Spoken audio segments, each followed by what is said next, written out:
What's good, y'all? It's your boy J.Brock. It's Clapitup LA. Sir. Yes, you know what I'm saying? And I'm right here, you know what I'm saying? All I'm going to say is this Charger K all day. You feel me? But we right here. You know where we at, right man. here at SoFi Stadium. You know what I'm saying? Shout out them LA Rams Super Bowl champions. Yeah. You dig what I'm Yes, saying? sir. I'm fucking with hey, it too. it's a beautiful day. You know what I'm saying? For Great sure. vibe, sunny day. You know what I'm saying? But let me get into this intro for my boy. Yeah. Now, 1TakeOcho is an all-around artist. He is a comedian. You know what I'm saying? I gotta say comedian. You feel me? A chill rap top 10 singer. He has a Madden dance, was an extra on All American, Ballers, and was on a Super Bowl commercial. Undeniable II will be out on all platforms by the time y'all see this. So make sure y'all tap in and run that thing up. Yes, Good to sir. see you, You bro. already Thank know, you for man. thank you Go for way pulling back. up. You know what I'm Go saying? way back, Thank like, you for pulling up, man. Whatever on the Cadillac. And you know what's crazy, bro? That first conversation we had, I had no clue of the people that you were naming. Yeah, you named exactly. Brian Salas. I Man. didn't really understand much about DJ Head. Yeah. People you were naming, I had no clue. But I remember thinking about it when we were at Giggles Irene's birthday party, and I saw you there.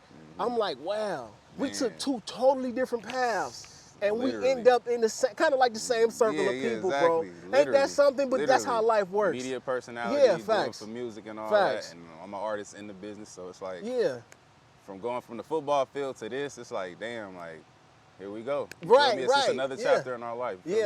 And that's how life is. Exactly. And I think, you know, that's why it's so important to show respect to everybody. Yeah, exactly. You know, because life always comes full circle. So, you know, speaking on that, is there anybody else that you like, kind of like two different paths, and y'all ended up like here as well? Yeah, let me see. Let me think. Pretty much everybody I know is artists that I play football with. But like media personality is you. Damn, I know it's somebody else out there. I don't want to forget. Yeah, no, it's all good. You probably can't remember. Man. You know, hey, let me tell you something. He's played football for so many years. He is subject to CTE. It's okay if he forgot a little bit. You know what I'm saying? He's subject to some type of CTE, man. I know it's somebody though. I just can't name. I just can't get the name. No, but it's all good. Sure. It's all good. Like, it happens like that in life. Yeah, so, like I said, my boy is a comedian. If you haven't tapped into his TikTok, I'm gonna tell you something about his TikTok now. You know what I'm saying? He is a dancer, and he can really dance. You know what I'm saying? He's not one of them. He can really dance. You know what I'm saying? Like, you got this video with this wig on, eating some hot wings, saying this is how bitches be after the club. Bro, where'd you get that idea from? Man. What made you go ahead on and do that, man? When I was in high school and like JUCO and stuff, I always had like ideas. Like, I got a whole bunch of videos just doing a whole bunch of random weird shit. That was literally from like 20, I want to say probably, it was probably right after high school, to be honest. Oh, okay, so that's an old video. Yeah, that's an old, from like 2013, 2014. I used to always do shit like that, make people laugh. Before I was even doing music and all that, like it was just football, and I was either on the internet doing some funny, goofy ass shit or some dancing or something. So it was like, it was that. So like, I feel like I was just talking to Chuck Dizzle about this because he was laughing at one of my videos. Chuck Dizzle, Chuck Dizzle. He was laughing at my videos. He was like, man, bro, he was like, that video you was making that bacon and you ran away from it. I'm like, man, bro, like that's like a whole different side of like Ocho that people don't know about, and that's like big. You feel me? Because like a lot of people like are too cool or like, you feel me? Like they just like don't got like a sense of humor. You feel me? So it's like he said like it's good for me to show that side and also do the music because it's like people like getting to know who you really are type shit, like instead of outside the music and stuff. So it's like, well, you break the mold. You know what I'm saying? You cancel out that you gotta be too cool. You can barely speak. You can't laugh with too many people. You can't smile with too many people. So in your opinion, have you seen that where it's like just, you know, you're just too cool, bro? Like, and how do you typically feel about when people act like that? I mean, if that's how they want to act, I mean, so be it's on them. You feel me? But like, you just can't be acting too cool. Like, come on, bro. Like, you gotta have some type of like sense of humor, some type of excitement. Like people just be walking around. I don't know. It's like it irks my nerves sometimes, but it's like that's you. Go ahead, do you then. And people relate more to that when they see that you laugh and smile and giggle. Now when make them fuck with you more. Exactly. And it's relatable. Now when the homie be blowing down and he be posting his story, bro, you be posting some wild stuff. The homie put the stuff in the hookah thing and was like, I'm about to get hard. Bro, you are so stupid. The homie is retarded. With Miss Early said on Friday after next, got me some weed. Got me some weed. I mean, she said it with the highest pitched voice too. Now you got this thing where you and 1TakeOcho, I mean, strap up and literally do a hit and drill, and it looked like that was not safe. You know what I'm saying? Bruh. Now, y'all go up and do this. Oh my How God. long had you been outside of football when you did that? I was actually in football when we did. When Oh, I my did that, goodness, he was yeah. outside of football. Yeah. I was coming back from my break from Minnesota because I had my Minnesota helmet Okay, so on. this was college. Yeah, this Okay, okay. this was like 2016. Okay. That summer before I went back. Yeah. So yeah, man, my neck was on y'all fire. Yeah, that y'all next tripped day. out.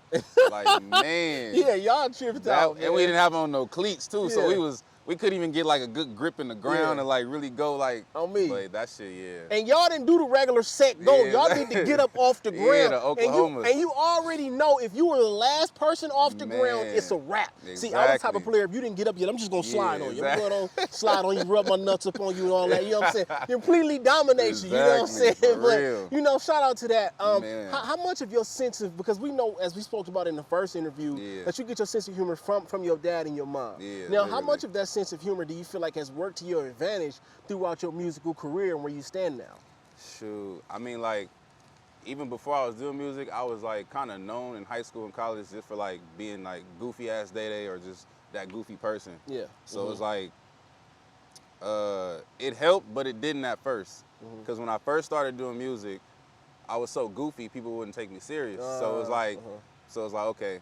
But I was kind of surprised how much love I was actually getting though. Yeah. But like, it was just like later down the line, it was like, okay, let's see who really gonna support. Yeah. So I really had to just get on my craft and like really like, just like going back to what I always say, like being presentable with everything, just all that. So like, once I start taking myself serious with it, that's when everybody starts taking it serious. So like, now they see me as a goofy ass nigga and an artist. So like, you feel me? It's just, that's well, how. but I think you've done how a it great goes. job of establishing yourself as an artist. And then with every platform now that you got TikTok and Instagram and all that, you can literally show your sense of humor like 24/7. So Well, that. I think that the comedian Day to me, my bad, not Day, 1TakeOcho has taken because at first it was comedian first, right? Yeah. But now it's like, okay, he is an artist and then he's a comedian now. Right. You know what I'm saying? Exactly. So it has basically covered that up. Exactly. But you know, shout out to that, man. Yeah. Now I want to ask you, because having a sense of humor like that, some people may try to try you. Oh, this nigga's a punk. You know what I'm saying? Let me see if he really. So have you ever been tried like that in your life? Not really, because I'm a big person too. Facts, you are I'm a big person. So if I was smaller, maybe they would, but like, people actually be surprised how tall I am. Like when I first saw, I want to say it was Salas was surprised, and it was a few other people. It was like, damn, like I thought you was short. Like, damn, like nah, I'm 6'2". Like, honestly, you look like a linebacker. Yeah, exactly. So it's like, people don't really try to try me. Like, even though I am goofy, like shit, the goofy ones be getting the most mad. On me, that be the ones that explode on you, to blow up everything. And I'm big, so it's like, oh yeah, we ain't even going, you feel me? On me. We just gonna keep it cool with you. On You me. funny and shit, we fuck with you. So yeah, people don't really try me. Yeah, like no, that. hey, 1TakeOcho look like he gonna tear something down. You know what I'm saying? You You feel know what I'm saying? Don't go there with the homie. You know what I'm saying? For real. Now, June 7, 2021, you would finish school. You earned your degree, and one of the things you said is it feels better than I thought. You were only one of two people in the family to get a degree. Yep. Now, what does it feel like to get your degree? Because I didn't get my degree. Right, okay. So to understand that, what type of moment was that for you to get your degree? Man, I said that because like, I didn't go, because I didn't really care, because I had to go back and finish. So when I first got out of college 2017, it was just like, it's just a degree. Like, I ain't got to go back and finish, even though I was trying, but it was like, I'll just wait. I'll do it whenever the time comes. Type. Right, yeah. So when I finally finished and that degree came in the mail, I was just like, damn, this is crazy. Yeah. And then like, just to see how happy my mom was, my dad, like everything. So it's like, my dad, like I had a picture, I had put a picture, one of the pictures I posted, I blew it up for my dad and he just had it on his wall in his house and he was just always proud of that. And then my mom, her the same way. She didn't go to college or finish college or whatever. Only my grandma did. So just to be one of the two people in my family that had that, it was just like, damn, like, man, shout out to I really Grams. appreciate it. Yeah, and I think our generation of people we don't value the degree as much as like our parents did. You know what I'm saying? Like, we see that you can be successful as you want to be without a degree nowadays. You know what I'm saying? Compared to back then. So even to have one, that's kind of like that's just a rare thing, bro. You know, and shout out to that though, because DJ Head made sure to say that in the video. Exactly. He said, he got his degree too. Exactly. You know what I'm saying? So, I'm actually one of 3 people now. My cousin just finished. She just finished too. Or Latiera, that's my uncle's daughter. So yeah, she just finished. So now that's 3 people in our family that got degrees. Oh so, man, yeah. shout out to that. Clap it up to that. Exactly. You know what I'm saying? Shout out to now we're about to take it back to the comedian stuff because I got to get your take on how did you feel about this Dave Chappelle situation when the guy ran up on Dave Chappelle, got tackled, and my goodness, did you see what he looked like in the end? Oh my Did you see God, what he looked like? That shit was everywhere. His arm was like this, bro. His arm was like this. Bro, Dave Chappelle is funny as fuck. Bro, he said, I gotta see this. He said, I gotta see this. I'm gonna kill that nigga. He said, thank God that nigga was clumsy. Bro, that shit was funny. I feel like kind of, okay, you know, it's unfortunate, Yeah. but I feel like people needed to see that because you need to understand that's not okay. Yeah, that's not you know, okay. After Like, you see can't- Will Smith do what he do, you got to Exactly. understand he's Will Smith. Exactly. You know what I'm saying? But Like, you're not going to be able to do You that. ain't gonna get on Dave Chappelle like that. Like, come on, dog. Like, this is one of the biggest comedians, if not, Ever. you feel me? Like, you ain't finna just do that and get away with it. So. I wasn't surprised though. I wasn't either. Yeah, because of the stuff wasn't that he either. talks about. Yeah, So exactly. somebody was gonna be lash crazy out at enough him. to go ahead on and do it. You know what I'm saying? And then for him to say, like, at the end, he said he was a trans man. I was like, Oh, yeah, my he's gosh. still Oh, going. he said it? Yeah, Oh, Dave Chappelle yeah. said that. He said had fun with that. I'm like, yeah, he's just having fun like a muff. He ain't gonna never get canceled. Like, Bro, at that all. you can't. You can't. That right there canceled all the Exactly. canceling out. Exactly. That canceled it out. You tried, bro, he could have literally tried to kill Dave Chappelle. Exactly. You know what I'm Bro, saying? he could have tackled him, banged his head on the ground, something Crazy, horrible bro. could have happened. And it would have been terrible. Exactly. It would He have was, been terrible he to was just witness. like, thank God that nigga was clumsy. That shit was funny Facts. as fuck. Facts. Shout out to Dave Chappelle. Man. And I mean, I looked at the picture and the dude had a nice knot on his head. Nice knot. Okay, like one part of his head looked regular and the Yeah, other the part other was, was I was like, oh man. So who are your top 5 comedians? When 1TakeOcho steps on the Instagram, who was 1TakeOcho looking at to get a good laugh? Ooh. Mike Epps is my favorite. Shout out to Mike Epps. Yeah, he's Dave great. Chappelle for sure. Yeah. Cat Williams. Damn, now it's hard. Rest in peace, Bernie Mac. Rest in peace, Bernie Mac. Man, I still be forgetting that he passed away. Exactly. It don't That's feel like it crazy. because it really don't feel like it. You know what? It don't feel like it. When you know, God forbid, I won't be dying for another 70 years, but when I Yeah. pass away, I want people to feel like that too. Yeah, Like, that's a dang, I legacy. forgot he passed away. That legacy That's a is legacy. something. So how important is it for you to establish your legacy, and how do you feel that you are establishing your legacy throughout your career? Man, that's important because your name is the only thing you got, literally. Like, Facts. you feel me? And you don't want nobody playing with it. You don't want nobody throwing smut on your name or anything. Like, you just want to leave a good presence with anybody you come across and just, because, like, I got a song on my project called First Impression. And I'm saying it's like, it's with me, Royce the Choice, and Griff Tyler. And what I'm saying, the hook is, like, Shout out to it Griff, ain't no yeah. second chance for a first impression. So That's right.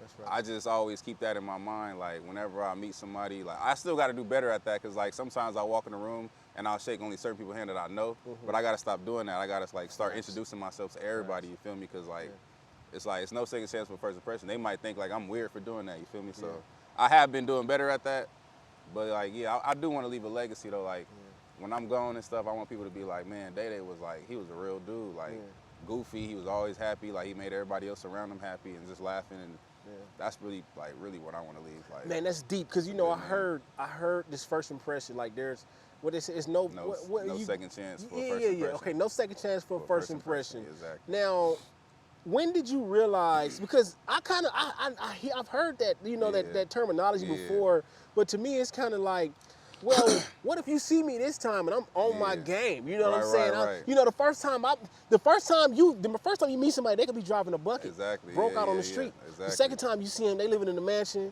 got all the latest foreign whips, they owning businesses. Exactly. So how do you feel people compute that if there's no second chance for a first impression? It's all perspective, but, like, my thought about the first impression thing, it's like going to a job interview.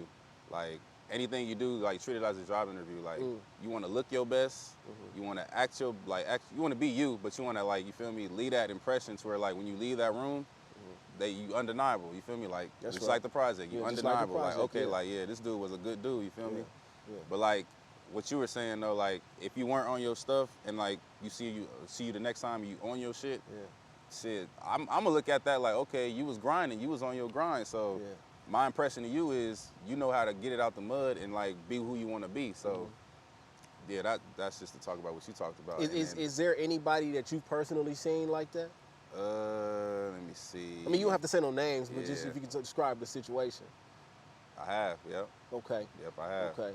But see, you have a little more appreciation for the glow up, though. Exactly, you do, because you don't want no handouts in this world. I mean, you obviously want a little help, but like it feels better when you just do it on your own and get it out the mud on your own without like any handouts. Because like if you get into another situation like that, you know how to get out of it. So it's like you ain't got to ask for a handout. It's like asking for somebody for some money. Like you can give somebody $1,000, but if you can't teach them how to make it, they not gonna go and make it again the next time. So it's like they gonna keep asking for it. So you feel me? What's that?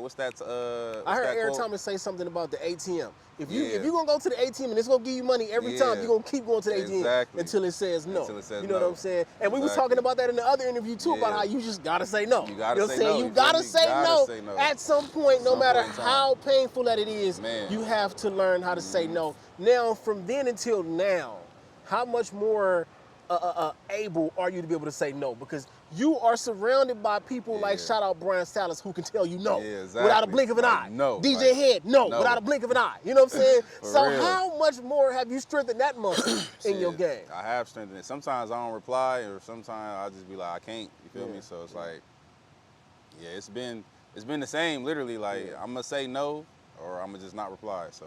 See, what I do is I tell people I'm gonna tap in with you when I'm able to, which is true. Yeah, for real. You know what I'm saying? When I'm able to, I might not be able to tap in with you for a year, 2 years, or 3 years. Exactly. Well, whatever the case may be, when I'm able to, you know what I'm saying? I'm gonna make sure I tap in. Now, throughout your career, where you stand today, how many things have taken place for you now that kind of didn't take place back then, but helped you understand it's all about timing? Yeah.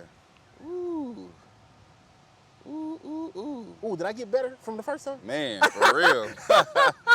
I need you. Say that one more time. Say that one more time. So throughout your career, you know what I'm saying? We want a lot of things to happen now, right? But over time, we realized that it's not about then, it's about now because of the timing. So how many things have happened to you to where you understood, okay, it didn't happen back then because of the timing now. And by the way, we out here with these seagulls, so we gotta make sure we don't get boo-booed on, you know what I'm saying? But okay. So about timing. So how much more of the timing do you understand now? I understand that so much, man. Just like even like being in certain rooms and just working with certain people now, it's like I couldn't do that like 2 years ago, you feel me? Like people I've been wanting to work with or do songs with or just like, you feel me, come across, just have a conversation with. I couldn't do that 2 years ago. But it's all about timing. Just keep on staying at your grind, keep being consistent, keep putting in the work, and your time is gonna come, you feel me? So it's like, just like the feature with Royce the Choice, like he was an artist I've been listening to. I've been listening to him since I was in college, you feel me? So it's like, I was just blessed to have a conversation with him, like, cause he just, after that 1Take Bay album, that's how that came about. He was on the 1Take Bay album, and I had 2 joints on there, and he just like hit me. He was like, man, you did your shit on these tracks. And I was just like, man, I appreciate you. Like, that shit mean a lot. Like, you've been an artist I've been been listening to before I even thought about doing music type shit. So it's like, just to have him like tap in with me like that, and then we got like a couple records in the meantime, it was just like, man, that shit was a blessing. That's so it's just like, man, so it's just like only more to come, you feel me? So okay, so how shout long out to Royce the Choice, man. How long had you been tapped into Royce the Choice, and what's something that you really, favored about the way he makes music and even his work ethic now that you've been able to work with him? Exactly. Shit, it was just probably like, I first heard of him when he was on the Mr. Godot remix with Draco and RJ. Yeah, for sure. That's the first time I heard of him, because he was working with Mustard, and then he dropped his tape. Then I started tapping into him more, and I just remember vividly when I went to Minnesota for college, I listened to his tape. It was a song on there called Factor Up. I listened to that shit like 20 times on the plane. Hey, he was running the streams up. I swear to God, like 20 times on the plane. Fell asleep to it and everything. And just that whole tape. And I was like, man, this nigga like real smooth. Like, this nigga music is fire. So like now, like from 2015, we in 2022 now. I got 2 songs with him. So it's like, that shit is Look at crazy. that. Like, Look at that that. shit is crazy. Yeah, and that is crazy because, you know, it's people that you've been listening to on the radio. Yep. You know what I'm saying? Yep. It's people that you've been seeing on TV, on YouTube, on Instagram, and they popping, but you can actually get next to them. Exactly. What's some game that you could say Royce the Choice has offered you that kind of helped you grow? Yeah. Really, I don't think he really gave me like any game like that. He just like been complimenting me like on my stuff, like, man, bro, like you really got it, like, you feel me, like keep doing your shit, like you really got it, like yo. He will always tell me every time I send him a song, cause I sent him like 8 hooks. He like need that stamp, I swear to God, I sent him like 8. And he was just like, man, bro, like you making it too hard on me. Like these shits is hard. That's what's up. So he picked like the 2 he fucked with, one for my project, one for his. So yeah, be on the lookout for that. And then it was just like, man, he was just like, man, you got it. Like your sound and everything, like you got it. This shit hard. That's right. So yeah, it's like, man, just to hearing that, it's like, ooh, that shit's crazy. Yeah, in fact, shout out to Royce the Choice. Man. All right, you will be able to buy yourself a car once you would get out of college. Is that an RT you driving, or is that the? Nah, it's a regular GT. Okay, it's a regular. Okay, he a real one for that. For admitted, it's a regular GT. It's 2021 though. Yeah, facts. It's a regular GT. Yeah, Got it with 7 miles on it. Ooh, you feel me? Brand so, new, spanking new. Okay. Brand new. Okay, now when you get your GT, people be trying to race you nowadays, Hell man. yeah! Every time I'm on the freeway, it's always a SRT, a Hellcat. Something pulling next to me. Yeah. I'm just like, all The right. homie's I go for a stupid. little bit, I take off on them, and that's Yeah. it. And then they'll just pass me up. I'm like, yeah, fuck y'all. Hey, hey, look, you know, when you out here street racing, it's a pride thing. Man, You know what I'm saying? exactly. Like, shout out my step pops. He got Man. a red-eye Daytona Hellcat. He got one of the fastest Oh my ones God. out there. Damn. He say he raced every single thing. God and when I got up damn. in the car, when he drive, he almost 50 years old. Yeah. He doing donuts He going every crazy. single time he come out the light. I mean, you ain't even got to press the gas on that thing for that thing to spin out like Oh, that. God, that and when, shit crazy. when I rode with him, I said, I don't need all that. I said, let me just give me an SRT. Man, I'm gonna be all right. I don't need the Hellcat red eye, none of that. We I know good. that shit fast as Bro, fuck. it is Damn. too fast. You know what I'm saying? But shout out to y'all, man. Now, rest in peace, Pops, Big Yeah. Rat. You know what I'm saying? Yes, Moment of sir. silence for Pops, man. August 4th, 2021, Pops will pass away. You said his last words to you were, I love you, son. Yeah. Now, long live Big Rat. You would actually write a poem for Pops. Yeah. And you said you might be subtracted from this earth, but we will never divide. You know what I'm saying? Exactly. I got to give a shout out to Pops anyway because, you know, we don't all get our biological father, you know what I'm saying, to even partake in our life. Me, I had my stepdad. Yeah. You know, my biological father chose not to be there in my life. Okay. So for you to have your Pops, man, in his passing, what were you doing when you would figure out that Pops had passed away? Man, I was literally on the phone with the doctor. Okay. She was giving me updates, and then probably like an hour later they called back, and that's when I get the news. Yeah. And I was in my bed. It was like I was about to go to sleep, and I was just like praying. Right before I was about to go to sleep, I prayed. I was like, I literally said these words. I said, God, whatever my dad wants, just give it to him. Let him have it.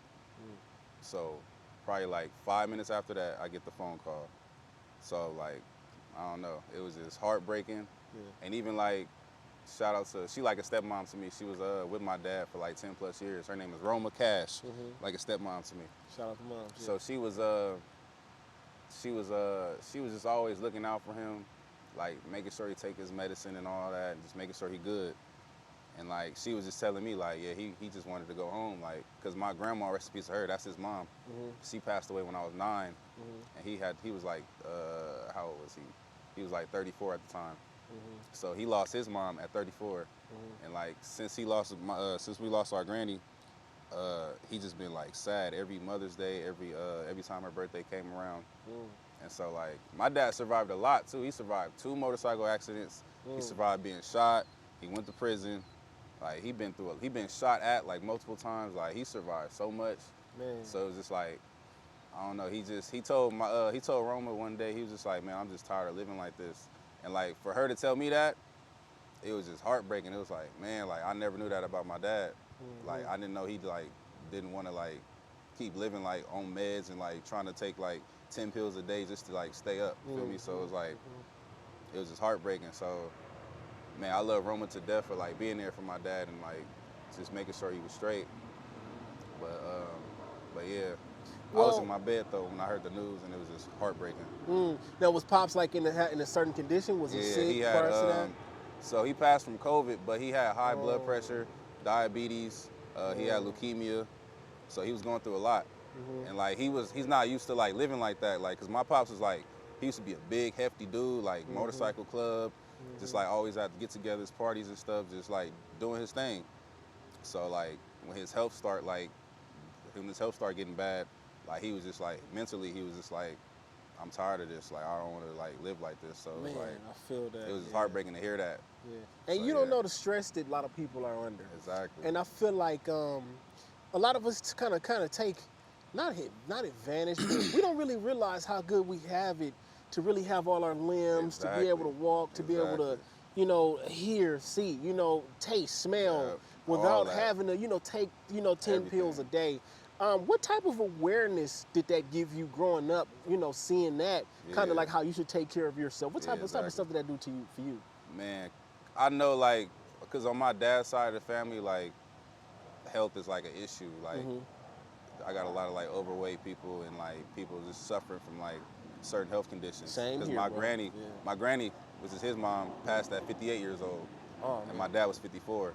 Because my granny, she had blood clots and stuff, so like it was just like getting too crazy. Rest in peace to Granny. So like that's why I'm always in the gym, even though I'm not in sports anymore.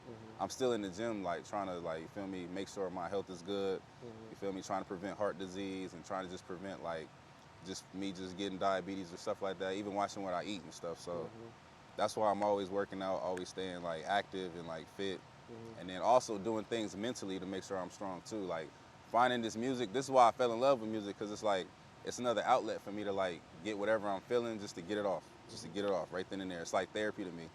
Instead of going to a therapist, I talk to the mic, you feel me? I talk to it, I write it in my phone or write it on a piece of paper or something. Like, that's like my therapy. So that's why I fell in love with music, because it was like, it put me in a different world. That's right. You feel me? And like, that was the same with football. Football put me in a different world. Just being on that field, just like, you feel me, running routes and like doing drills and stuff, like scoring touchdowns, catching, like all that, it was just like therapy to me. So I found another outlet that felt like football, which is music. So that's why I'm gonna keep going, keep doing this, keep doing it for my pops, and just, man, ain't no stopping, for real. That's right. For real. We talked about it a little bit in the last interview about how, you know, as an athlete, especially when the game is over, we gotta find that thing that's gonna give us that same feeling. You know what I'm saying? So speaking of, that's why it's so important. Because without the game, bro, we've been playing this game since we were babies. Literally, 6, 7 years old. That's all we know. Football, like, that's literally our first love. That's so the imagine first being thing. like from 6, now you like out of college, 22 maybe, 23. You trying to make it somewhere else. Somewhere. But it's like, it ain't working. Yeah. A lot of athletes, I know a few people that like, when stuff ain't going right for them football, they just like completely shut down. Like they don't know what else to do, what to fall back on.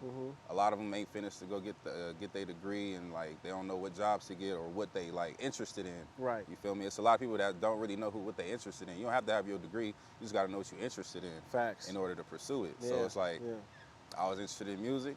I pursued it. The homies was doing it. So it's just like, man, might as well. Yeah, and see, I can say that football taught me that you can do what you love without making money from it. Because you know, when you get into this game, so long without you you ain't making a dollar. A dollar. And when you get up into this game, you paying, to be honest. Bro, you buying you buying gear, all that. You feel me? Stuff for the games. You buying all type of shit, cleats. Facts. You feel me? So Everything. it's like, so it's like, paying. You know, you coming out the pocket. You trying to get there. You feel me? That's it. You investing in yourself. That's how you gotta approach being an entrepreneur. Exactly. You gotta invest to try to get where you want to be. Yeah, investing in yourself. Yeah, you gotta invest. Is extremely important. For sure. Yeah, but see the thing, my grandma, man, I think she was 56 when she passed. Yeah, she passed and she was diabetic. Okay. They said that, I guess when she would eat, her stomach wouldn't even break the food down anymore. So that was one of the things, you know, so by you saying that, because of that, that's what makes you work out, things like that. I can relate to that because I feel the same way. I actually wanted to go to school to be a nutritionist for a while because I was trying to find it. You know what I'm saying? Initially I wanted to major in like kinesiology and stuff like that, just to like, you feel me? I don't know. It's just something I was interested in too, but yeah, that's crazy. I mean, well, because you know that has to do with keeping the body active, working training, out. You know what I'm saying? So I definitely relate to that, man, and that has definitely always been in the back of my mind. Heart disease runs in my family. You know what I'm saying? So you have to really be in tune with your health. And one thing I learned about myself was I don't feel like I'm my best when I'm eating unhealthy, when I'm not working out, when I'm not doing this, bro. Bro, what? I do not feel good like that for some reason. It just does not work with with who I am. You know what I'm saying? Like for real, like, because I remember it was one point in time I was as heavy as I had ever been in my life. I had like 275. I'm sitting on the couch. I probably just finished some chili cheese fries. I'm looking at the TV, and I'm like, man, this ain't what I'm supposed to be. It's not how I'm supposed to be living. Yeah, the heaviest I got was 270, 268. Damn, you was 270? Man. I remember you was kind of chunky. I didn't see 270 Ocho though. Yeah, you I didn't see 270 so Ocho. it's stretched out. Okay, true, facts, and I always wear black, so black yeah. make you look a little slimmer. You doing that on purpose, bro? But yeah. I like wearing black though, but yeah, I still do it on purpose though. I'm make me look a little slimmer. Yeah, well, I you know. was like 270, 268. Yeah. I'm 240, 247 right now, so. But, damn. Oh, I can understand. I'm 233 now. Okay. I was as heavy as 284. I'm 233 now. Yeah, I'm trying to get to the 30s. Yeah. I'm trying to get to the 30s. The 220 is that number. I love that number. That's my high school weight. I played my senior year in college at 220. Felt good, huh? Man, I was out there sliding. I swear to God. Because the year before I was 250. But I was like a fat 250. I was like over 20% body fat. Yeah. Man, that whole summer I was grinding. Like that's right. sand dunes. I came back 220, 13% body fat. I was slim. I was like, oh yeah, I'm feeling good. Like, hey, that's what I passed that conditioning test with flying colors twice. Like, woo-wee. Talk about that. See, people don't really understand what it feels like to take a conditioning test and not be the nigga that's out there like, bro. I passed that. I was so hyped. I was over there like, come on, we need more. Come on, like we about to finish. I was hungry. We about to finish. I'm like, come on, man, it's easy. It's too easy. We need more. He was out there acting like the kid that be like, hey, teacher, you forgot to collect the homework. The homie thirsty. I was hyped. It was 5 in the morning. I was hyped for some reason because I was just like, damn, this shit is easy. Because last year when I did it, I kid you not, I passed like 1 or 2 reps. Everything else, I fell into the time. But this, I was always like either the first, second, or third person just finishing. I was like, man, it's too easy. It's too easy. And get this point. People don't understand that hard work brings this type of pleasure. You know, I'm not talking about just hard work and whatever, but hard work and doing what you want to do brings you to be the happiest you can ever be. But we got so many people that run away from the hard work. Exactly. So you getting in the best shape of your life at that point in time, how hard was that? Because we know you didn't feel like doing it every single day, but you did it anyway. Oh my God. So what type of challenges did you face during that time? Oh my God. See, the good thing about that is like, when you surround yourself around people who want it just as bad as you, you feel me? You'll get up and go do it. Because I was with my trainer. He's been training me since high school. Shout out to Latario Rochelle, LT. LT, he went to Carson High too. He's been training me for a long time. So it's like, it was him training us, and it was me and the homies. Every Tuesdays and Thursdays, we at the sand dunes at 12. Monday, Wednesday, Friday, we on the field doing field work and all that for like 2 hours. So it's just like, man, I'm not finna miss, you feel me? Because it was just like, if you miss and you come that next workout, you're gonna die. So be behind. Like, you gonna die. So it's like, I gotta go. I gotta get up and go, you feel me? Go to these sand dunes, knock it out.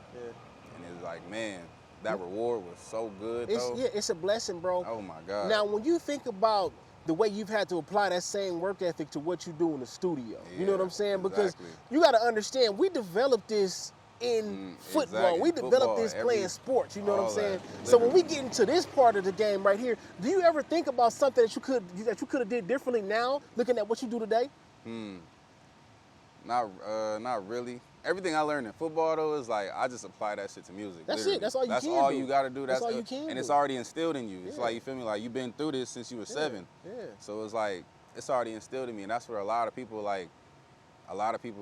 fail at, is because like they ain't never been through nothing throughout their life. So it's like now that they trying to do something. Now that they like hitting speed bumps, they treat it like a brick wall. I treat it like a speed bump. You feel That's me? right. Like we That's just right. gonna, it's gonna slow us down a little bit, but That's we're gonna right. get over it and we're gonna continue to keep going. So that's just how I look at things. Like literally, like That's right. everything is speed bump, not That's a brick right. wall. That's what Nipsey said too. Rest in peace. Speed bump. It's just a speed bump. It's not a a brick speed wall. bump, not a brick That's wall. right. It ain't That's gonna right. stop you. It might slow you Yeah. down, but Yeah. you're gonna keep going afterwards. You So, got to look at it like that. Now, Literally. you know what I'm saying? Now, Pops, how much of a motivator was he for you?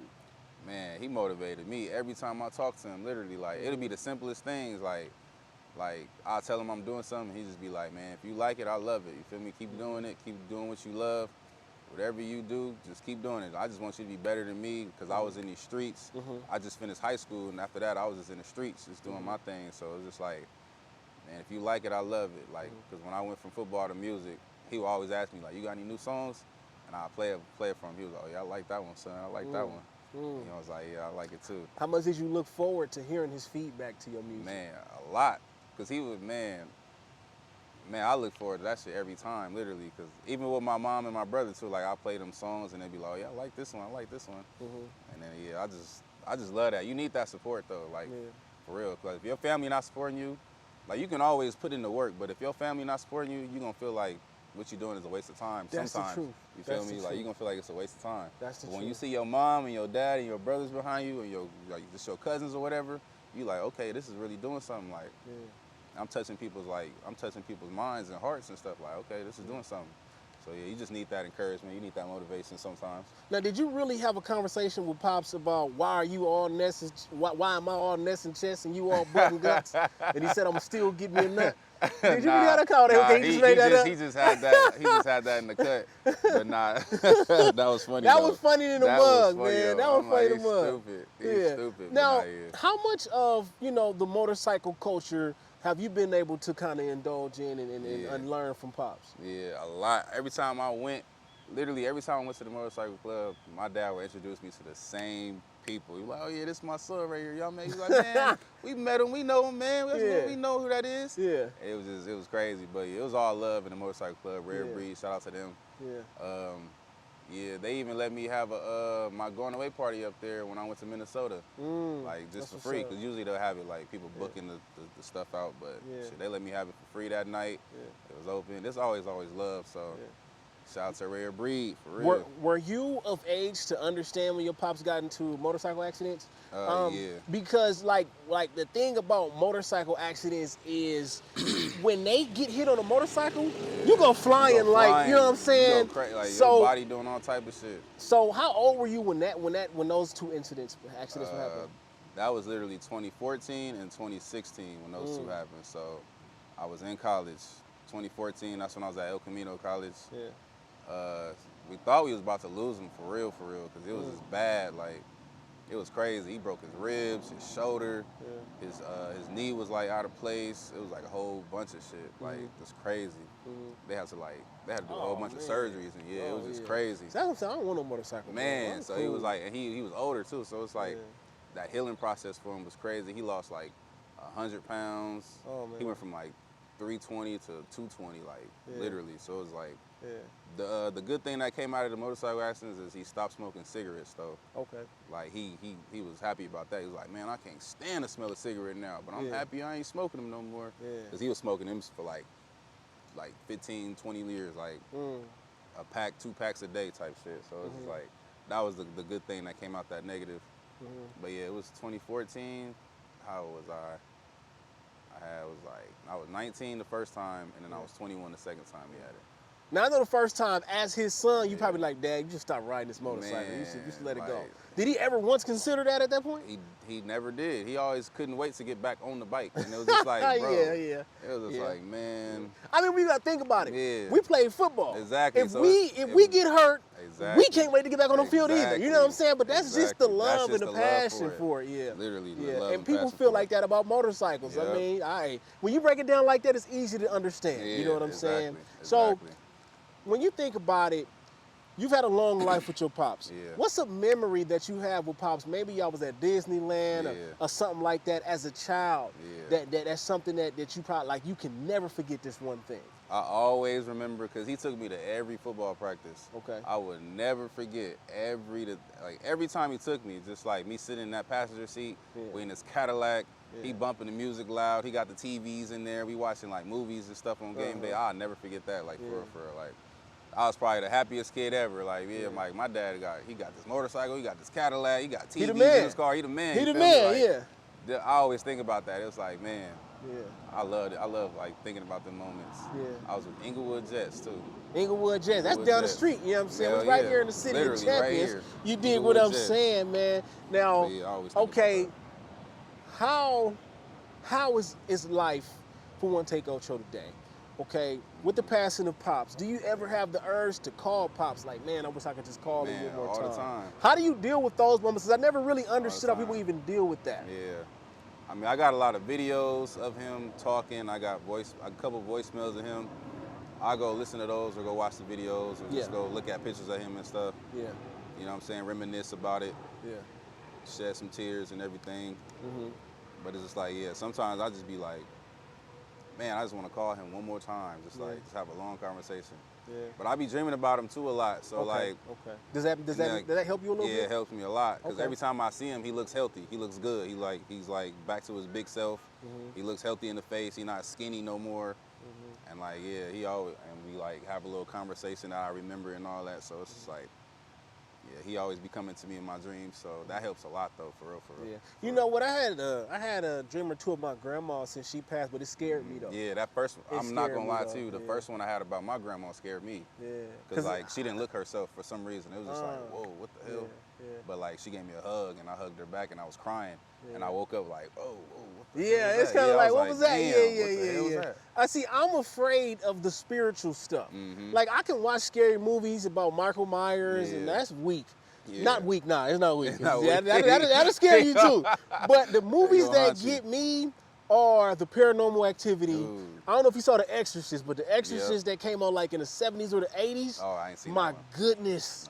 No. Oh man, that's one of those, man. That movie scared. That movie messed me up, and I don't really struggle like that no more. But I had a cousin who was watching the movie with me, and she was just laughing. Yeah, this girl was possessed, just floating in the air, spitting. I used to be scared. When I was younger, Michael Myers, I was scared of him the most, literally.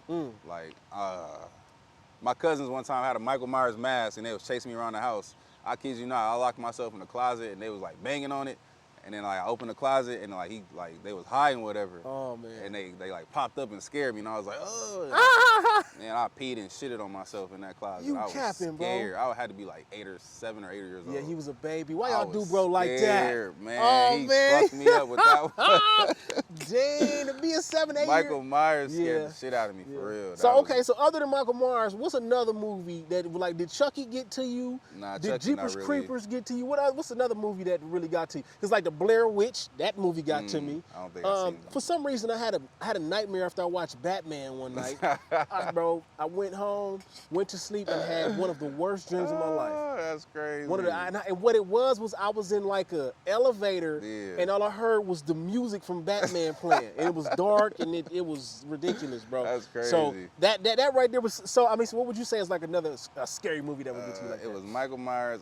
It was a movie called 13 Ghosts that scared 13 Ghosts, yeah, okay. That scared the shit out of me when I was. I don't know why it was scary to me when I watched it. It was, but now that I had rewatched it like 2 years ago, I'm like, man, this shit looks so stupid. Weak. It's fake and weak. Can you watch Saw? Man, hell yeah, I love Saw. I can't watch it. It's like a cringy watch. It's like, no, I can't. It's like I can't see somebody pricking your nail off your finger. I cannot do that, shit bro. Is crazy. I cannot do that. That's just crazy. Yeah. I would not want to be in that situation, but I could watch it though. It's like a Yeah, nah, I can't do that, bro. I'm cool on that one. Y'all got crazy. that. Now, after the passing of your pops, you still got work to do, bro. Yeah. And you would drop Ocho 3 November 4th. You know what I'm saying? Shout out to Kaylin. You got Griff Tyler. Yeah. You got, you know what I'm saying, Zion Bell. You know what I'm saying? You got the whole 1Take Tyler J. Yeah. So Ocho 3, man, you said this is the last one. You ain't dropping no more Ochos. No more Ochos. So why do you feel like at that point it was time to move on from the Ocho series? Because like, all right, so I dropped the original Ocho 3 was July. Yeah. I dropped the deluxe in November. Yeah. And I was just like, yeah, it ain't finna be no Ocho 4. We ain't finna do no Ocho 5, no 3.5, no none of that. Yeah. So it's like we gotta work on the next project. Yeah. And I was talking to Irene about that too. She was like, yeah, Shout this out to gotta be Irene. Shout out to Irene for sure. That's my TI. Yeah. Shout out to her. But we also talked about that too. He was just like, yeah, this got to be the last Ocho series because like Ocho 4 would like sound stupid. Like the only person that got away with that was like Lil Wayne and shit like that. So the homie can come up with Ocho, yeah, Ocho exactly. 8. Ocho You know what I'm 8. saying? Like nah, we ain't gonna do that. Like Yeah. you feel me? Yeah. So yeah, we worked on. I had another. I had like 2 more titles for some EPs, but I was gonna drop an EP instead of Undeniable, but I talked to Salas. Well, he talked to Irene about it, and then Irene relayed the message to me, and I was like, okay, for sure, let's work on Undeniable too. That's right. So, now, yeah. I love to always give a spotlight to Brian Salas on my platform. For sure. I didn't know who he was the first time we did this. So talk about how impactful Brian Salas has been on your career and a lot of the moves that you make today. So Salas, he's the type of person that really care about not just the artist, but the person. Yeah.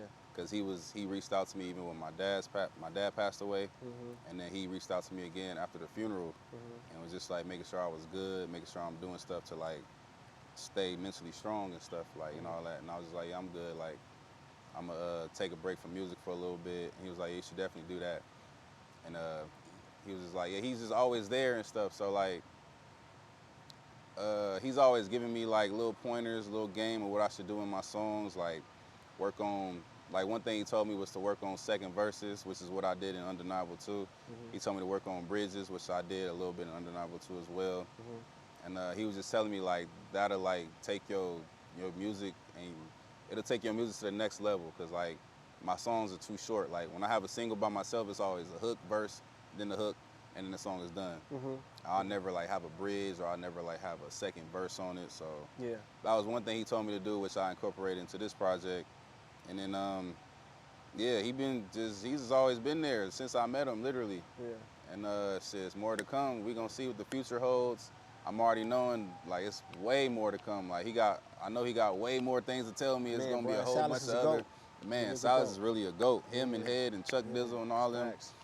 I fuck with them heavy, I'm homegrown. I fuck with them heavy. Three-headed monster. Do literally. you remember when you first met Salas? 'Cause I remember the day I first met Salas, and the funny thing is Salas was sitting on the couch, and he did not look like someone who did you need to talk to. Exactly. You know what I'm saying? And I think a lot of people tend to overlook those people who might be dressed in some old Air Force Ones with the Levites. You know, Salas just look like a dad. He just look like somebody's dad or with the uncle just sitting glasses there, and everything, with the bald hair, you with would the never beard. know. You know what I'm saying? Man, he a man of many things. Exactly. Man. So do you remember the first time you met Salas? I do. It was I always talked to him like on Twitter, but I never like knew what he looked like.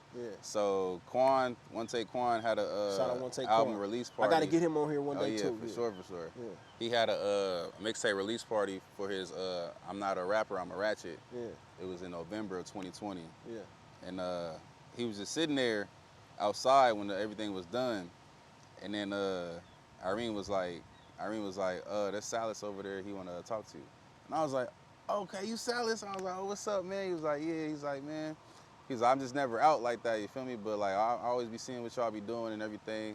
And I was just like, damn, like, this is Salas. That's crazy. Like, I've been talking to you. I've been talking to you for some months on Twitter, but I never knew what you looked like. So it was just like, that was the first time I met him at Quan's mixtape release party, 2020. Man, shout out to that. Man. And to even speak on the effects of social media. See, here's one thing I learned, that it's cool for people to talk to you on social media and like for you to interact on social media, but where the relationship really begins is when you come face to face with somebody. Because you can really get a feel for who they are, their vibe, how they move, you know, things like that. Have you ever been in a situation where you met somebody on social media and everything was cool, but when you like really met them, it was kind of like, you know what I'm saying? A few times. I don't name no names, but I know, that's all good on you. You gotta do that. A few times for sure. I'm just like, man, this nigga annoying type shit. Like, he was cool and shit, but like, bro, like. Hey, but that's how it goes. That's how you know it be, what I'm saying? though, It's pros and cons to it. But I can crazy. say social media, as we all know, opens so many doors. Man, you know what I'm saying? literally. Because you can build a real relationship with somebody through these text You messages can and blow up through these DMs. today. You Facts. can do all types of shit on Facts. social media. Like Facts. one shout out Yeah. about your business Yeah. could change your whole business revenue and everything. Like Yeah. you'll start getting more clients, more money, all that. Like it'll change your life. Right. So Like, how does literally. 1TakeOcho plan to make social media work for him nowadays? Yeah. Basically, I just put my whole personality on there. I buy promotions too, like just to promote certain like posts that I'm posting, just to like get more of a bigger audience, like looking at my like whatever I'm doing on music wise and everything. So like, you just gotta invest, man. Like you feel me? Like me, I'm doing what works for me. That's right. You feel me? You That's always gotta do what works for you. You can't Yeah. look at the next man and be like, okay, let me do that since he did it. Yeah. That might just only work for him. Yeah. You gotta find Right. out what works for you. And you feel me? It's trial and error. Just find out what works for you. Whatever works, keep going at that. So yeah, well, that's because what they I've been say doing. comparison is the thief of joy. Yep. You know what I'm saying? Exactly. So when you get to coming out here comparing yourself to what the next man got, and I'm not gonna lie to you, that's something that everybody, it's something you gotta work on. Right. It's not something that For you may sure. naturally possess. Yeah. But if you do have that issue, it's something that you can work on. Exactly. It's okay. When you think about it, music, I mean, do you think about anybody as competition, or do you think about it as we just a community of people? I think about it as both, really. Yeah. You feel me? Because you want to do better than Yeah, you feel me? Because it's like football, I swear to God. Yeah. Everything, I always compare everything to football because it's like, that's if all we know. Yeah, you feel me? That's all you know. That's what you Facts. grew up on. It's it's like somebody is in the same position as you. Like, if you play D tackle and you got another D tackle, like, if you behind him or you ahead of him, like, it's a competition, but at the end of the day, y'all on the same team. That's right. So it's like, y'all got to come together regardless, but it's always going to be a friendly competition in between time because you want to be the best you can be. That's right. To be at that top spot. That's right. And they also want to do the same. So it's like, you don't want to get beat out, but at the same time, when it's game time and everybody come together as one team, you try to get that W. So it's like, it's a little bit of both in that situation. That's right. Now, has 1TakeOcho ever doubled back on a verse after he had a feature and was like, oh, he gassed. I gotta gas even harder. Have you ever did that before? Because you got some features with some killers, man. You know what I'm saying? You got some features with some killers, y'all. Man, I probably changed like one or two lines in a verse, but I never like changed the whole verse. Okay, though. okay. Yeah, but I changed a couple of lines before Okay. though. Like, okay, yeah, he did his shit. Let me go back and like say this a little different, or like take this out. Let me say that like this. Yeah. Or I'll do something like that, but I never change the whole verse. I seen actually Buddy say that on when he did the song with Blast. There's He nothing said, wrong with it. Man, I there's mean, nothing you know wrong what with I'm it saying? at There's all. nothing wrong with it, For bro. sure, there's nothing wrong You with know, it. you should. You He know said what? Blast came with the hook. He was like, man, I wrote like 3 verses. I was like, I gotta come correct. And I was like, that's crazy. Yeah, I think I heard Nipsey talk about that with YG before. Like, you know, that's just something. It's I mean, you know, it's all a part of the game. You know what I'm Yep, saying? for You real. can't be afraid of it. For real. And I heard Snoop Dogg say that. He said I like people being better than me. He said, because I want to look at you and see what I need to do now. Right. You know what I'm saying? Yeah. If you don't surround yourself around people who are smarter, let's say, what they say, if you are the smartest person in the group, then you in the wrong group. You know what I'm saying? You the smartest person in the room, you're in the wrong room. Like, Yeah, facts. You got to go somewhere where everybody else is like ahead of you type Elevating, stuff. You're trying to be the fly on the wall. Yeah. And so Yeah, well, you know, and in this game, that's what you're around. You're Yeah. around constant elevation. Exactly. How many new people do you see pop up? Man, Just out of nowhere, you know what I'm saying? Just somebody else now. But they've been around. Yeah, It's just yeah, like yeah. you just now They discovering finally hit them. their stride. Yeah, you Yeah. feel me? It happens every year, every month. Right. Literally. Somebody new, and Somebody that's on the new. real. Literally. That's on the real. Hey, man, you know, you got to give a shout out to the game because all you can do is grow here. You feel me? Exactly. Now, Feel me? November 29th, 2021, Grammy-nominated singer. Yeah, shout out to Tanel. For real. She let you come and perform. And what you spoke on, you said it was me and my dad on stage. Yeah. You know what I'm saying? And they would actually sing happy birthday to you because your birthday would actually fall November 4th. 24th. And 24th. Yeah, yeah. Oh, see, I'm tripping. That's when you will, 24th. and that's when you will release Ocho 3, right? Yeah. Okay, so when you will perform for Chanel, you know what I'm saying, and you're on that stage, Yeah. how much of your father's presence did you feel? Man, I felt I swear to God, when I was on that stage, I seen like one person in the crowd, but it was literally more than that. But it was just like, I was just up there locked in, like just thinking about like my dad and just all types of just performing the songs. and I just felt his energy for some reason, because I think that was my first time performing since he passed.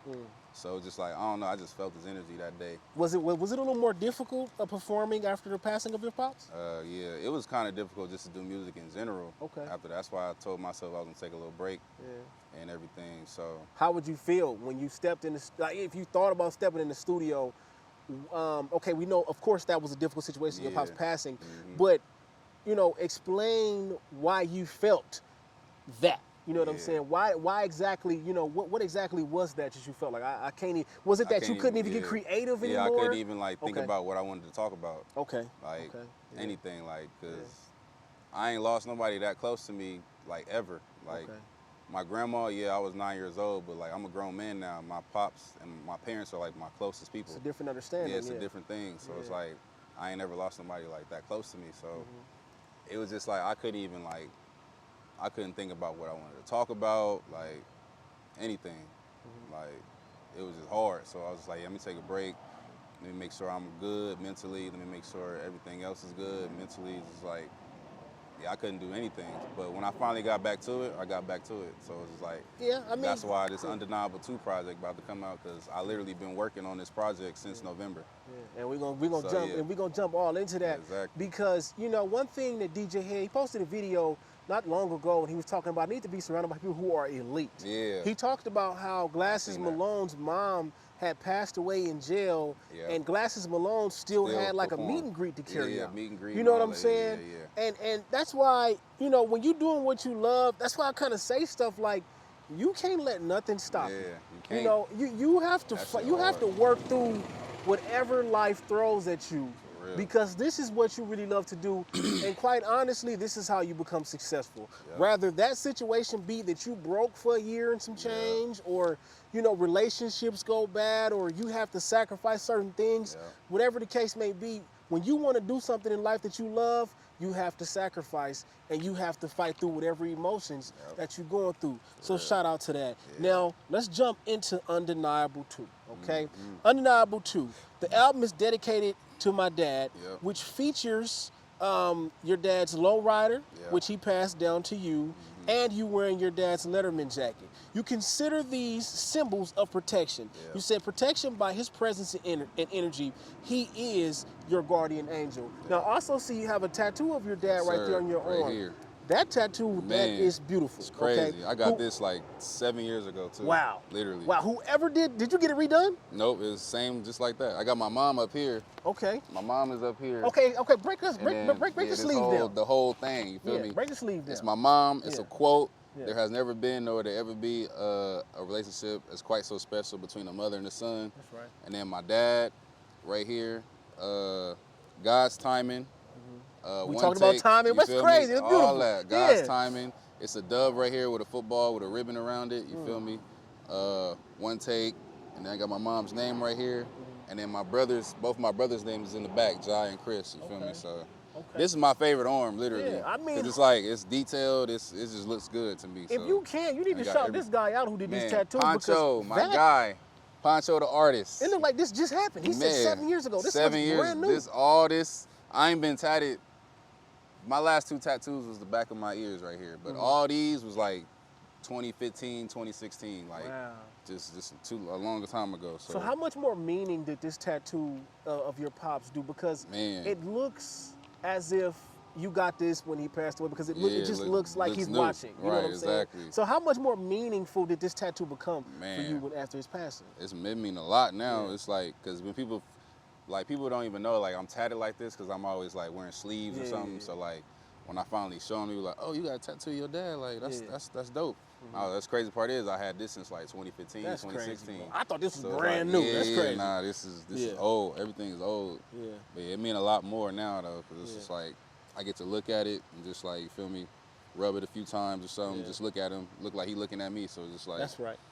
Yeah. The importance on Undeniable II, you know what I'm saying? If y'all don't know what he means by this, DJ had inspired this whole name of being undeniable. You know what I'm saying? So go ahead and actually give them a little bit more of information for those of you who may not saw this, of what it means to be undeniable to 1TakeOcho. So just being undeniable just mean like, for me, what I want to do is like once you hear my music or once you see me, it's like it's undeniable. Like you gotta notice it, and you gotta like be like, I want people to be like, oh yeah, this is hard. Like you feel me? Like, Yeah. and like even when I walk in a room, like and they just see because I'm a big person, like I'm undeniable already. Like I'm already walking, just looking over people. You can't miss me. You feel me? So it's like, especially the way he got his hair. Exactly. Let me tell you something. When we was in the parking lot, I was looking for the homie hair. He usually got a band or something around his head. That's what I was looking for. His hair. I ain't have my rap on today. On me. I was looking for the hair, bro. But yeah, I want to just be undeniable, like with my music, with just everything, being presentable, like everything. Like I want you to hear my music and just like. And just be like, all right, even if it's not for you, you can see like it's good music though. Like it might not be your daily music, but you can see like, okay, it's good music though. Like and you gotta be okay with that. You though. feel me? You gotta you be have okay, to be with okay that. with You feel me? You ain't gonna please everybody. Exactly. You gotta please your circle, and then try to grow it as much as possible. But just please your circle. Whoever fuck with you, just please them. Keep feeding them, and then eventually your shit will branch out to everybody else, like whoever else like want to discover you or just finding out about you. Like eventually your circle will get bigger. Just keep pleasing your circle. Because they're going to keep fucking with you. They're going to keep posting videos about you, singing your song. They're going to keep posting your music. So it's just like, you got to be undeniable. You want to put yourself in front of everybody to give everybody a chance to like at least see if they want to fuck with you or see if they like you. That's right. That's right. That's what I just want to do. Yeah. And you know, again, we have to say this and you have to understand that what you do isn't for everybody. Yeah. Everybody ain't gonna feel you. Exactly. You know what I'm saying? What Wallow say, there's 7 billion people in the world. All you need is 1 million people to feel you. Exactly. That's it.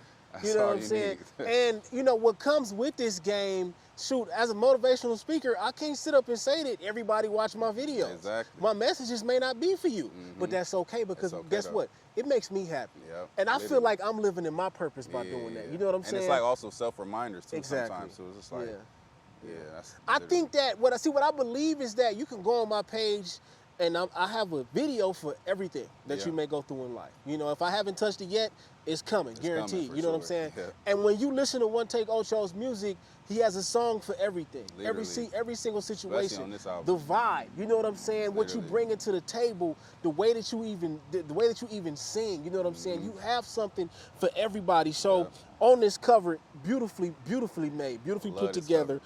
You have Pop's Lowrider. You got the Letterman jacket.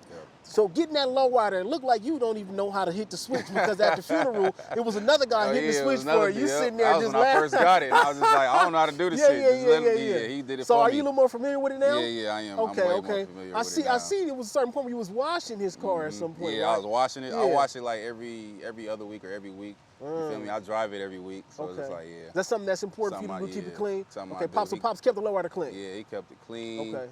He got his music in there. He got big speakers in there. It's just loud. So just like all the oldies is in there. He got CDs too. It's all CD players. So he got a whole bunch of CDs right there. Just put it in. He got like 70 songs on each CD. I just let it play. You feel me? I said, you know, when I seen it, I said, Ocho's gonna keep this car forever. Forever. And you gonna pass it down. Forever. And I got his car and I got his motorcycle. Yeah. Oh, you got the motorcycle too? I got the motorcycle too. So I mean, it's priceless. Have you thought about hopping on the motorcycle? I'm thinking about it. I might hop on it. He getting the spirit, y'all. I don't know about going all full-fledged with it, but I'm gonna for sure learn. You feel me? Drive around for a little bit. Okay. But it's all priceless items for me. Okay, so featuring this on your cover, first of all, how long had you been, okay, so you said you've been working on Undeniable II since last November? Yeah, November last year. Okay, so none of this was even, did like the cover, or did even any of the songs change since then? Heck yeah, literally. Okay. I thought, see, the cover initially was gonna be something totally different. Like, I was gonna have like, my initial thought of the cover was gonna be like, since it's Undeniable II, I was gonna have 2 different sides of Ocho. So like my regular, I was gonna have like a photo of me, just regular, and I was gonna have another photo of me with like my little head wrap and shit, just like, cause that's like 2 different sides of Ocho. And I was gonna have them like back to back type shit, or I just had an idea, something like that. And then like, as we start getting closer, this is probably like March, I was just like, you know what? I got his lowrider, I got his Letterman. I'm gonna just dedicate this to my pops. That's right. That's right. You feel me? This is what I've been working. This is what I said initially anyway. Like, everything I'm doing from now on is for him. So, like, I got his lowrider. I got his Letterman.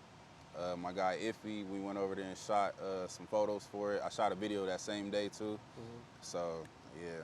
I love, man, those pictures came out so fire. It's beautifully put, bro. Man, it those pictures came out fire, it fits so well. Literally. You know, it's, I don't know how to explain it, but the aura of it, or maybe because I understand the story. Yeah. Because I remember I DM'd you like, damn, I really felt for you, bro. Yeah. Like, I really felt that, like, wow. Like, because I remember how you spoke about Pops in the first interview, Right, and I'm like, exactly. man. So when you look at this cover, what does it remind you of when you look at that cover? Man, it just looked like I'm protected in that cover. Like, Yeah, you spoke on it being the symbols, yeah. It just looked like he behind me, his lowrider right there. It just looked like he's securing me with his Letterman jacket. It just looked like some LA shit. For sure. Like, for sure. but like representing my dad at the same time. You feel me? So it's like the best of both worlds. It's where I'm from, and it's who was close to me that I lost. So it's like all that in one picture. And that's how I look at it. That's right. Have you got any feedback about the cover so far? Yeah, a lot of people are fucking with it. A lot of people like it. It's They're really like, dope. okay, yeah, this shit's hard. Yeah. And like, I'm getting a lot of messages like, yeah, I'm already knowing this gonna be fire because what I said in the caption and everything, and like I ain't dropped nothing since November. Yeah. And they just like, yeah, I already know it's gonna be fire. Yeah. So yeah, I'm just Your hoping. guardian angel, man. I'm just hoping, man. Yeah. Now, you said the track list changed a little bit. So how many songs would you say you kind of like swapped out and swapped in? Okay. Initially, it wasn't even gonna be 15 tracks. Okay. It was gonna be like a good 12. I took a song out and I added like 4 other songs because I wanna save some songs too for after I drop. That's right. You feel me? And like just in case I link up with other artists and stuff too, just to have more features on the line and everything. But I took out like 1 or 2 songs. I added like 3, 4, maybe 5 to be honest, because I was getting beats too. Like I was getting more hard beats, and I was just like, damn, I'm coming up with shit already. So it was just like, I gotta add this on the tape. I gotta add this on the tape. I gotta add this on the tape. Yeah. Because at first I had 12 initial songs, and I'm just like, I'm listening to them, and I'm like, they all like kind of like at the same level. Like it's like, it's no like up tempo, and it's like no slow. It's just like all just like kind of just mellow at the same level. So like, I added like an up tempo song. I added like a slow song. It's called Heartbreak. I added another up tempo song just like for like clubs and stuff. Yeah, too. okay, Like, so you had to mix like, and match. Yeah, just like different sounds. You feel me? Yeah. I got the club stuff. I got the sliding around the city stuff that you want to listen to. I got the heartbreak stuff that you want to listen to. I got the sad stuff. So it's like literally every vibe on this tape, literally. So Okay, so you DJ Head spoke about 24 hours. Everybody got 24 hours. You commented that you have a song about 24 hours on this project. I literally got a song called Same 24. Speak on what the concept of, 24 hours, of course. Exactly. But speak on why now that you have to put that song out, and what's the purpose of it right now? Right. So that was one of the songs I made in the process. When did I make that? I think I made that in like February. It's called Same 24. And a lot of my songs, a lot of the stuff people don't know about, a lot of my songs I would like write without a beat. Like lately I've been writing songs without a beat lately. I don't know why. Why is that? I don't know. It's just like a hook would come to my mind and I'll just be like, or idea would come to my mind and I'll just like write it down. Like, you better, because it's the worst when you think about it and then you forget it. Oh man, exactly. How many times that happened to you? Oh my God, countless number of times, maybe 10 or more. Man. Yeah. So now that when I think about stuff, I make sure I write it down. Like that Same 24 song, for example. I was just thinking about something one day, and then I just wrote down, we all got the same 24. Yeah. And then I just wrote a song around it. It was like, you know how you brainstorm when you younger, you write your topic in the middle, circle it, for sure. and you make little. It was something like that. So I just wrote down like, we all got the same 24 hours. That's right. So like, as I was getting beats, I was just trying to come up with the hook, like about having the same 24 hours as everybody else. Like, you got to get it how you live. That's right. So yeah, that's how that came about, and that's how a lot of other songs came about too. Yeah, that's one of the truest statements, man. We all got 24 hours, 7 days a week. Yeah. And really, how are you spending these 24 hours? Exactly. You know what I'm saying? Like, what are you doing within these 24 hours? Exactly. Because you can relate, working a job, having to also work on your music while you're working on a job. You know what I'm saying? It's almost like when you want to get out of that lifestyle, in order to get the lifestyle you want, you have to use that 24 hours. Exactly. You got 8 hours at work, maybe you got overtime. Whatever the case may be, you still got to put in work for your dream and what you want in your life. You know what I'm saying? At one point in time, I was working a job, music, and I was in school. So it was just like, Oh, that you was was getting last it year. in. That was last year, in the beginning of last year. Getting it in. So I was just getting it in. beginning of Man, last sound year. like Gina Views, man. Shout out to Exactly. Gina Views. Shout Congrats out to to Gina Views. Congrats, for real. Wow, For real. like, you know, when you think about that type of grind, almost nobody can give you excuses. Man, literally. Because you done did that. I done did 3 things at one time. Do you typically, Man. like, are you like typically understanding when people be feeling like, oh, I'm at a disadvantage, I can't do this, I can't do? You typically understand that, or are you kind of like, you know what? I think you just kind of coming up with excuses. Yeah. It's no excuse really. Like, Yeah. even if you are at a disadvantage, it's like you still gotta. You gotta use that as an You advantage. gotta use yeah. that as an advantage. You Yeah, feel me? You facts. still gotta feel your fire. You feel me? You can't just be like, oh, I'm at a disadvantage. They not finna take me. This, and that. You can't sit around and mope, because that's the time. The time you're sitting around and moping, you could be out there working, getting active, and doing something that's gonna better your lifestyle. So it's That's like, right. you can't be wasting no time sitting around and moping around and shit, because life ain't fair in general. And it's ain't. already not fair It for ain't. us black people in general. ain't. And it's already not fair for black women. So it's like, Especially it's a our lot black of women. it's a lot of disadvantages, but you just gotta keep going. And then once you keep persevering and being resilient, you're gonna be at that level that you want to, and then you're gonna be like, okay, like you're gonna feel a lot more grateful, a lot more appreciative, because you done got it from the bottom. You feel me? You didn't sit around and mope. You got it from the bottom, and now you're here. So it's like, And that, ladies and gentlemen, Yeah. is what it means to be undeniable. You know what I'm saying? Like, for real, you Exactly. gotta understand that. That Literally. is what undeniable is. Literally. Whatever life throws at you, you gotta be undeniable. You gotta be hungry regardless. Now, on this track list, you know what I'm saying? Shout out to DJ Head. You got DJ Head on the intro. You know what I'm saying? You got Kanai, you got Fats, 1Take, JT's, Quan, Griff Tyler, Royce the Choice. You got a slew of producers, including Lo the Great, you know what I'm saying? And more. Yeah. So when you put the features together, when you listen to this project, is this project played out to you yet? Because you probably didn't listen to it front to back a million times. Man, oh, okay. I keep trying to listen to it to make sure, like, Yeah. to see if I'm like still loving it, and I'm loving it more and more every time I'm listening to it. So it's just like, I just hope that people just like receive it like how I'm receiving it, because this like my best body of work, for real. That's right. And it's only gonna keep getting better. I keep saying that too. It's only gonna keep getting better. So man, I just can't wait to drop. So with DJ Head on the intro, because like I said, I know the name Undeniable came from DJ Head. With getting him on this intro, how important was it to get him? It's just perfect timing. This is beautifully well put. Literally. How important was it to get him on here? And you know, did you kind of have to tell him what to say, or did he just kind of speak anyway? So actually, this intro is actually just me and him talking on Instagram Live about why I named the album Undeniable. Okay. And he had posted that video last year when I dropped He posted it 2020 when I dropped Undeniable 1. Because I was just like, you remember when you said the 3 things you need to think of? And he was like, 3 things. And I was like, yeah, you said be undeniable, bring value, and don't take shit personal. That's right. And he was like, yeah. And I was like, that's what made me name the album Undeniable. And he was like, are you serious? Yeah. And I was like, yeah. Yeah, I and remember then, that. So that's the intro right there. And then like it's a beat playing in the background for the next song too. So I don't know. I just want to incorporate that to let people know like where it came from and all this and that.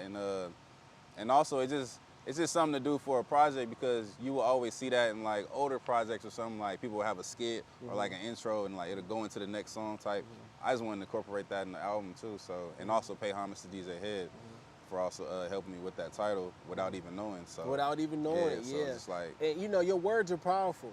You know, your words are powerful, because you never know. Somebody might have a conversation with you and be like, man, you gave me the title for that project. Exactly. Have you, since you've been in the game, have you had anyone who came up to you and was kind of like, bro, I've really been looking up to you. You've helped me get in my creative zone. Yeah, a few people actually, like a couple producers that I've been working with for like from day one when I was working on barely starting music. A couple artists reached out to me. Yeah, I have happened to be a couple of times actually. So it's just all motivation, and I love getting messages like that. Like, cause like I be doing the same thing to like people when I see people that I've been looking up to or something. So it's just like, it's just like, man, for somebody to do that to me, it's like, damn, that's crazy. Cause I'll be doing that to like such and such, or I did that to Kaylin before, or I did that to Blast before. Just people like that. Just be like, man, like I really like look up to y'all. Like y'all doing y'all shit, and I really appreciate it. So it's like, for somebody like younger than me to say that to me is just like, damn, that's crazy. Full like, circle. Full circle You earned moment it. right there. Yeah. And I love it. Yeah. For So real. what is the concept that you would like people to get from Undeniable II? If they don't get anything else, what is the one thing you would like them to understand about Undeniable II? Shoot.